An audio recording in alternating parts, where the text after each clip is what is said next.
Wondering what life is really like on Canada's wild and crazy West Coast? This podcast is all about the people, the places, and Vancouver Island time. Together, we'll explore this island paradise, a combination of ocean, city, and country living. We'll meet the fabulous locals, such as the Fudge Fairy and the Chicken Lady, who have chosen Victoria and Vancouver Island as their home. And we'll learn what makes this place unique and special to those who live here. And now, your host of Vancouver Island Time, Jane Johnston. Hi, everybody. It's Jane Johnston with the Briar Hill Group at Remax Camosun, and I'm host of Vancouver Island Time. And this week we're speaking with Jennifer Lowe. So I know Jennifer. I've known her for a long time. We have kids that are the same age, and we both live in the Westshore. So tell me, you lived in Bear Mountain, and I know you grew up in the Westshore. So what made you decide to choose Bear Mountain as a place to live? The resort style living. It's wonderful. You drive up the hill. You feel like you're on vacation. It's a wonderful community to live. We've got up there's lots of recreation activities to do, mountain biking, tennis, it's a great community. So, and you also built your own home too, right? So there's the opportunity to build your own home, your dream home. Yes. Yeah, there's still lots available up there as well. And I thoroughly enjoyed building my own home and may do it again. I find people who are home builders, they have very specific needs, and so they're a lot different than your regular type of person. They can handle making many decisions. Often that's tough on a relationship. Was it tough for you guys? We learned a lot in going through the building process. Given our experience, I do think you have to do it once before you really know exactly what it is you want in a home, and as far as well as being comfortable with the process of building. And you really need to have a really good builder or contractor do your interviews, do your homework to make sure you've got a good builder. Okay. So you had young kids growing up in Bear Mountain. So Bear Mountain's at the top of a hill, and there are a lot of views. How was that for you? They have a new road going in the back end now, which I've driven up and back on. It's quite nice, got a nice view. But how did that affect your transportation with your kids and stuff, and access for them to get around and all of that? That's probably the one negative about Bear Mountain. Yes, it's beautiful when you get to the top for the views, but if your kids want to ride bikes or, wanting to meet friends at, Tim Hortons or something, it requires a big, long walk up and down the hill, which is a bit of a deterrent and makes me a bit of a cab driver. Mom taxi, that's right. So, there is a few pathways in that the kids can take. And there is bus transportation up there, but it's not as readily available as my kids required. Langford has grown incredibly. I was looking forward to talking about this, as I have lived in Langford since I was just a few years old. 1980, I believe, was when I moved here with my parents. And seeing and remembering what Millstream Road was, which is now Veterans Memorial, what used to be Hull's Field, which is now West Hills Stadium, and I'm thrilled with how much development there's been in Langford, and thanks to Stu Young on that for sure. Yeah, so what he did was he used big box stores to download the cost of development, and so they put in they pay for the lights, the streets. He also promoted the use of stratas, which paid for their own road development as well, and so then that brought in a lot of different malls as well. So we have a new mall going up, the Belmont Mall.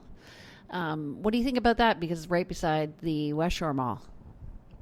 I think it'll be kind of interesting. We do have a lot of grocery stores out in the Westshore. It'll be interesting to see what happens with Fairways. I'm a big Thrifties shopper, so having that big new Thrifties I'm looking forward to. I've been stuck in my thrifty ways for years and years. You know what? Thrifties is mentioned as the top place. I got to get them to sponsor me. Thrifties is wonderful. They've got the best quick meals on the go.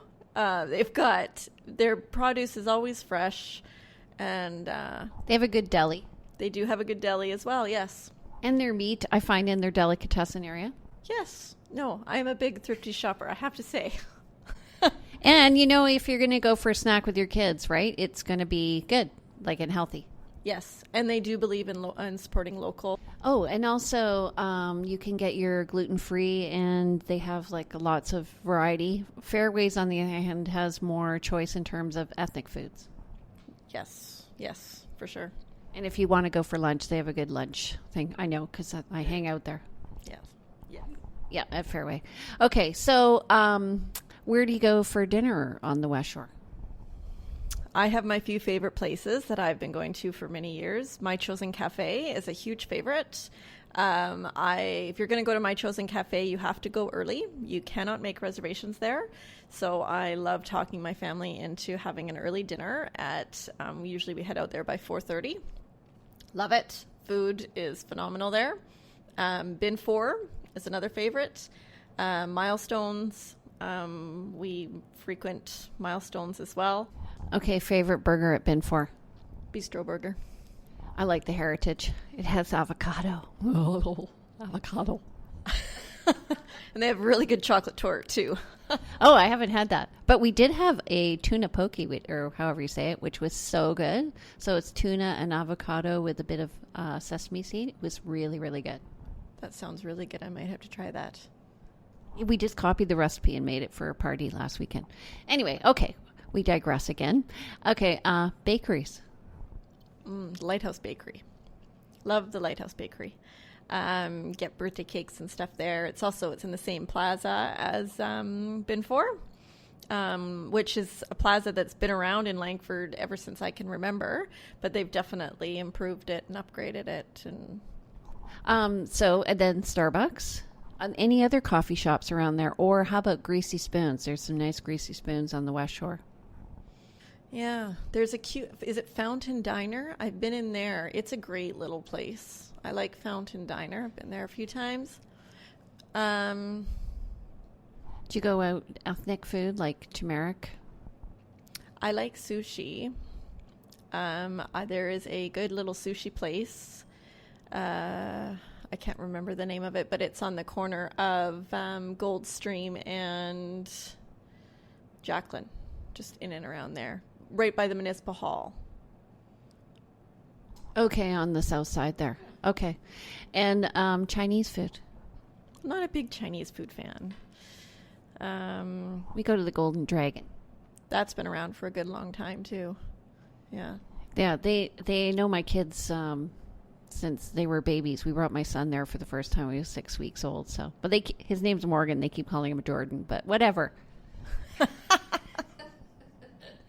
They know what he looks like. Okay, and then entertainment. What do you do for entertainment on the Westshore? My entertainment is basically watching my kids' sports activities. Westshore is huge with recreational soccer, hockey, lacrosse. Home of the Canadian rugby team? Yes. So we are always, basically entertainment is sports for us. Shamrocks, Grizzlies in the wintertime. That keeps us busy. And what do you do for your own exercise? We've got a couple of different options for recreation centers. Juan de Fuca, the Y. There's Royal Roads.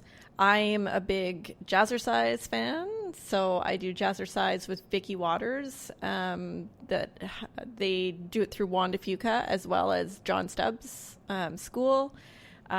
Great workout. I've been doing it for almost 16 years. I started just after my daughter was like six weeks old, and I've been doing it with Vicky ever since. Love it. How many days a week? Usually 2 to 3 days a week. So with young kids, there's a lot to do on the West Shore, I find. So there's skating on Sundays at Wanda Fuca. There's swimming, and there's also a variety of swimming lessons. Any other things that you did, like Timbits soccer or anything? Yeah, there's Timbit soccer. There's Triangle Little League for baseball. There's lacrosse. For my son started playing lacrosse, I think, when he was 4.5, 5 years old. What else do we got? We've got 2 swimming pools, both with big water slides. We've got a bowling alley. Langford Lanes. Langford Lanes, yeah. So the 2 swimming pools, one's at West Shore Rec Center and the other one? Is at the Y, which is a brand new building. It's so it has one of those slides that goes outside of the building, and there's also a library in there as well as at West Shore. Okay, so lakes. Yes, we've got Thetis Lake. Actually, I'm going to Thetis Lake after work today to go for a hike around. It takes about just over an hour to go around the lake. It's a wonderful walk. Lots of off-leash dogs. Great place to take your pets. We've got Glen Lake. We've got Langford Lake. Both which also have great trails around the lake. We've got the Esquimalt Lagoon, which has the neatest thing right now. I love the sculptures that have been built down there. I think that is the coolest thing for a local to just make those incredible sculptures. Did you know that they voted that he's not to do anymore? That is absolutely ridiculous. I think we need to start a whole campaign against it. I think it's so neat, and I thoroughly enjoy if I drop my daughter off at school. She goes to Royal Bay, and then I take a drive down the lagoon. It's a beautiful drive right along the ocean, and to look out and see the sculptures, it's such a cool thing. Okay, what about in terms of schools? So you mentioned your daughter goes to Royal Bay. That's a secondary school in the new Royal Bay development. My son goes to Belmont, which is in West Hills development. And what about middle schools and elementary schools? Well, I was born and raised in Langford. I went to Happy Valley Elementary. Then I went to Dunsmuir. So we've got, I'm not sure how many elementary schools we have out there, but quite a few.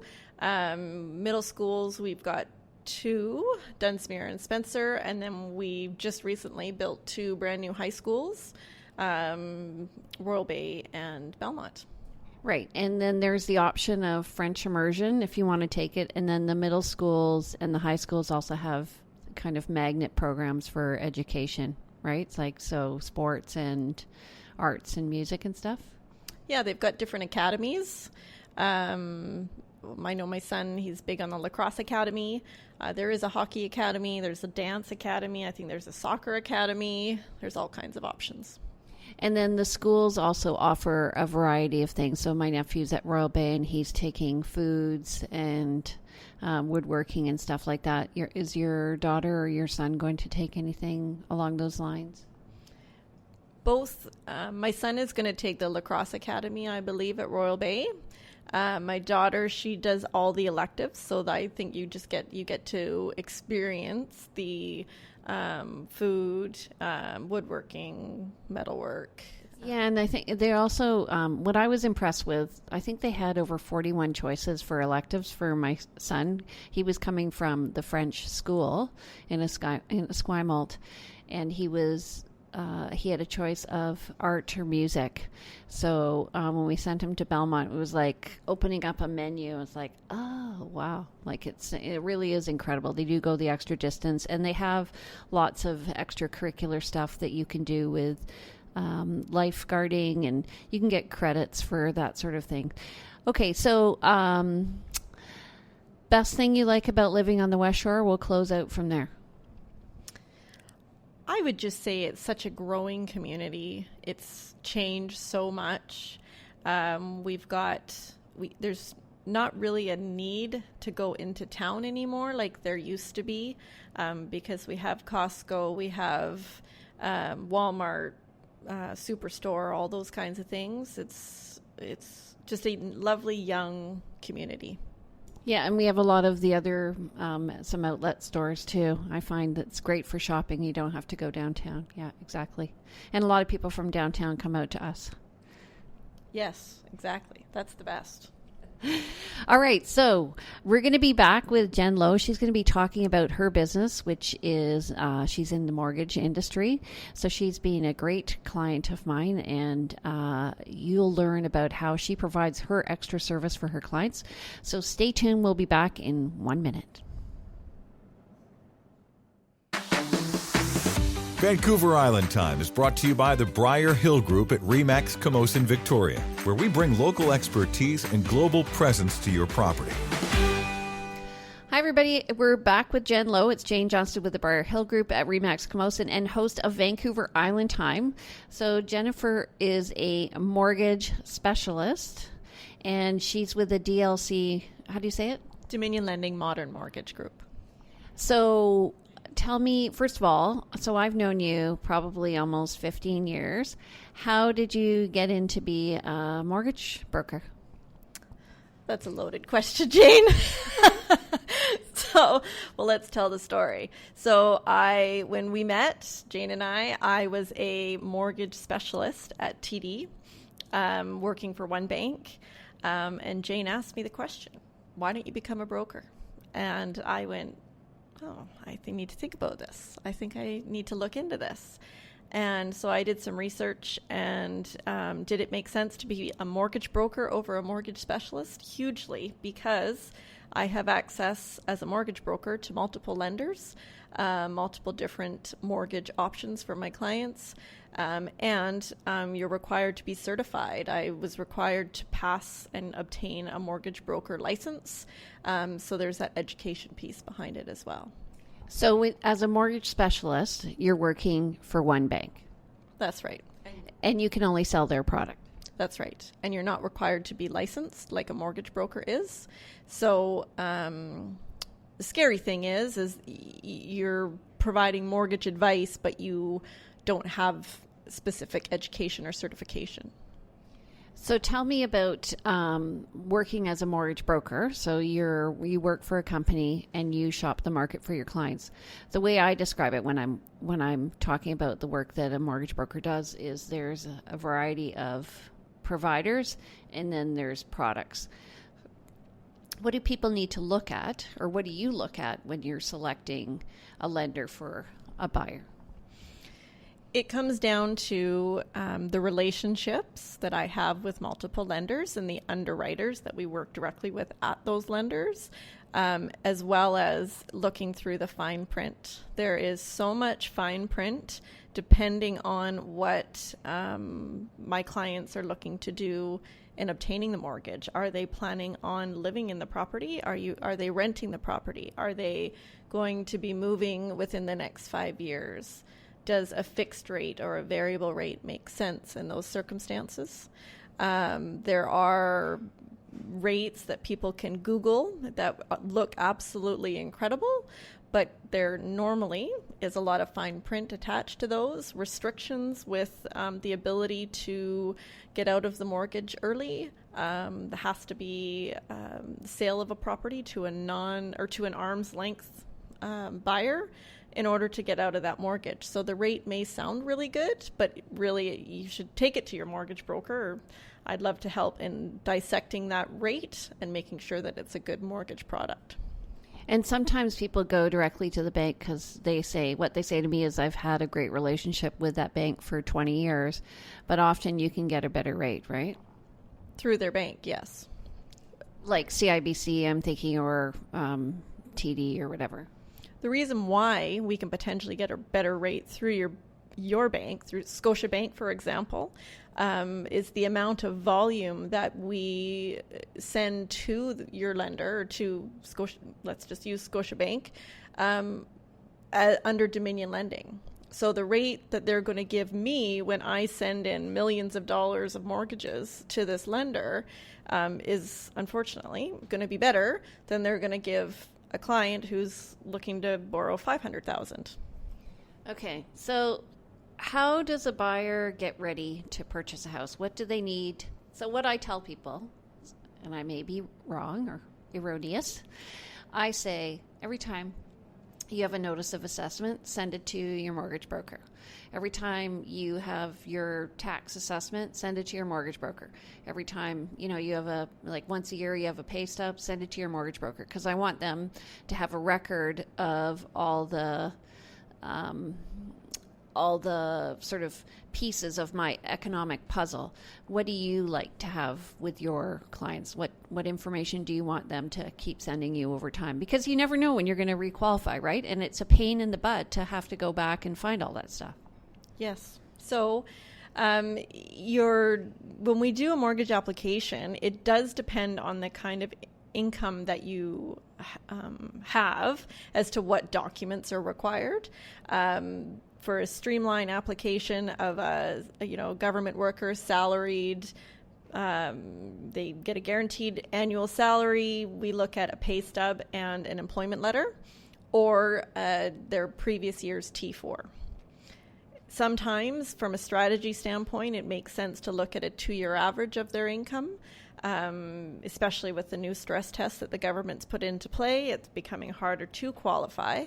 So having the information of their multiple years of T4s, we're then able to look at any overtime income that they've earned in last 2 years to bump up their income. And also if they've gone from being a full-time employee to a contractor, that makes a difference too, right? That makes a huge difference, yes. So whereas they may be earning the same income if they haven't been earning it over 2 years, if they've gone to their own business, they are considered a higher risk by the bank. Yes, because most likely what those clients are doing too is they don't want to pay taxes. So they're keeping their income to at least amount as possible. And unfortunately, one area that the government's really restricted on for us is the stated income program, which was put out there for lots of clients that were business for self. So I know a lot of people will wonder, what is a stress test? What does that mean? It means what the government has done is they're making applicants qualify at an interest rate that's 2% higher than what the interest rate that we're getting them for their mortgage. They're qualifying on that rate over 25 or 30 years, but it's a higher interest rate and a higher payment amount that we have to put in the application. So let's say somebody has a house and they're still going to live in it, but they're coming up to their renewal, or they know interest rates are probably going to be hiked up, a couple of times. Who knows, right? Everybody's always speculating. So they come to you, and what can you do for them? So they're not moving, but they may want to refinance. It would be looking at their mortgage statement. Seeing, from depending on what the interest rate that they're at currently and the payment that they're comfortable making, if we're going to be looking at increasing, that payment's going to increase because rates have gone up, we can look at changing the amortization for them, or just in taking a look at that and taking a look at what their current lender is going to provide them for a renewal rate. I will play the game on your behalf with your current lender and see what's the best rate that they will give you. And if I can get it through a different lender, get you a better rate, then I'm happy to take a look at that. So in terms of people who are looking, who's your ideal client? Trick question. Yeah. My ideal client is anyone who needs help with obtaining a mortgage, really. If you have a mortgage and it's just not working for you, I'd be happy to take a look at it and see what I can do. I mean, mortgages are things that people get usually 2 to 3 times in their lifetime. I work on mortgages every day for the last 15 years. So I love dissecting your mortgage and seeing how we can make it work better for you. One thing I found is over the past 10 years, I guess there's been a lot of people who have been learning a lot about different things. Like they book their own plane tickets, or they book their own, or they buy their own house or whatever. And like me, I sold my own car. Biggest mistake I ever did. I ended up not including the GST and the purchase price. It cost me $1,200. I just think it really is important to go to a specialist, don't you think? Yes, very much so. I mean, it doesn't cost any money. My service is free. So why not? Why not just have me take a look at it and see what I can do for you? So how do you get paid? Because I know people will want to know. I get paid by wherever we place the mortgage. I get paid a finder's fee from the lender based on the mortgage amount. And it's a percentage? It's a percentage? Yes. Yeah. Okay. Variable, tell us about terminology. Variable versus fixed, open versus closed. Variable versus fixed. So variable is based on prime rate. Bank of Canada sets prime rate 4 times a year. Most variables right now are prime minus a percentage point. That's usually a 5-year closed term. So you're guaranteed to have that prime minus for 5 years. But the prime rate can change. But prime rate can change, yes. Your spread off of prime rate will not change, but the prime lending rate can change. Okay, so let's give an example. So I get a prime. I was riding the variable rate mortgage market for a long time until about 1.5 years ago. So I was doing prime minus like 1.75 or something. It was an incredible rate. I think I was paying about 2% for a mortgage. And then, but when we refinanced, we went with a fixed rate because I thought the rates are going to go up. So now, even if I was prime minus 1.75, I would be at, it's like 3.75, right? Prime's at 3.45. 3.45. So my rate would have gone up because I'm tied to that number. So wherever that number is. Okay. And then open? Open mortgages are not seen very often. Basically, by having an open mortgage, there's no penalty to get out of it. So lines of credit are, in essence, open mortgages. We do look at open mortgages if your mortgage is coming up for renewal and we're looking to switch it to a different lender. If it's not the timing of getting everything done, some lenders will put you into an open term. Something that is fine print, because there are some lenders out there that don't have an open term. They will put you in a 6-month closed term in which that triggers a penalty. So there's all this. That's just an example of fine print. Okay. How important so I always tell people when they write an offer, there's 5 components. So the first is obviously price, and everyone's always focused on that. The other is deposit. But the third one is really important for mortgages, and those are dates. So let's say my mortgage is coming up for renewal July 5th, and I have an offer and it's closing July 4th. What could possibly be, what are the penalties involved with a fixed closed rate mortgage? Thousands of dollars. Like tens of thousands. Yes. Especially, yes. We had one that we worked with that I said nope, sorry, Jane, the closing date has to be this date or later because it's going to trigger a penalty. The banks don't care that it's only 24 hours or it's only 1 day before, it still triggers the penalty. And I think it was an $11,000 penalty. Yes. Yeah, it was huge. So when you're writing an offer, one of the tricks is to ask the listing agent, have your agent ask the listing agent, what's the ideal closing date? Because we're tying it in, to the end of the mortgage, or they can port a mortgage. So tell us about that. Most lenders offer the ability to port. You can either do a port and increase, or a port, just a straight port, or a port and decrease. By basically what you're doing is you're just taking your current mortgage with you, with the current term. Using Scotiabank, for example, they port that current mortgage, and then we do a new mortgage for whatever the increased amount is. That way you're avoiding any penalty. Okay, and then that's if you're moving up in the market, across the market and up. What about assuming people's mortgages? How does that work? Assuming is something interesting that I have to admit, I've looked into a number of mortgages to see if it's the ability to assume it, but it's never worked out because It has to be exactly the same application, exactly the same mortgage amount, with values increasing the way they have. It usually means an astronomical down payment for whoever's purchasing the property. So it just doesn't seem to work out. But that's one of the biggest things. People always want to make sure that their mortgage is portable and assumable. Yeah, and I think it is portable and assumable when it's good is when the interest rates go up, and then you have something that's way less than the current interest rate. So it just makes sense to make it work, right? Exactly. Yeah. And when the interest rates go up, prices go down. Yes. Yeah. Because it decreases the amount of money you can spend.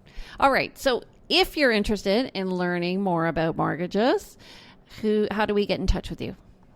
You can reach me on my cell phone at 250-217-4925. My email at j.lowe@dominionlending.ca, or check out my website at jenlowe.ca. And how do you spell Jen Lowe? Good question. Jenlowe. Right. A lot of people remember your name because J-Lo, but anyway. Okay. And if you're interested in learning more about real estate in different areas, my name's Jane Johnston. I'm a top selling realtor with the Briar Hill Group at Remax Camosun and host of Vancouver Island Time. If you want to watch our show, you can on YouTube at Briar Hill Group or on Facebook at Vancouver Island Time, or you can go to our website at vancouverislandtime.com. We're also on podcasts at Stitcher, TuneIn, and iTunes. So welcome to the neighborhood of Bear Mountain. Welcome to the neighborhood. We hope you have had some insight into West Coast living. If you know of someone or someplace that should be highlighted in our podcast, we'd love to hear from you. Please go to vancouverislandtime.com and click on our Connect button. See you next week on Vancouver Island Time with Jane Johnston. Do you feel like you're drowning in administrivia? Do you have a podcast you would like transcribed to repurpose as a blog or even a best-selling book? Rhonda's Virtual Office is the answer to the freedom you crave so you can get busy doing what you love. Let Rhonda's Virtual Office give you the relief you need. Visit rhondasvirtualoffice.com and get some peace of mind today. Rhonda's Virtual Office is the go-to transcription service for EWN Podcast Network.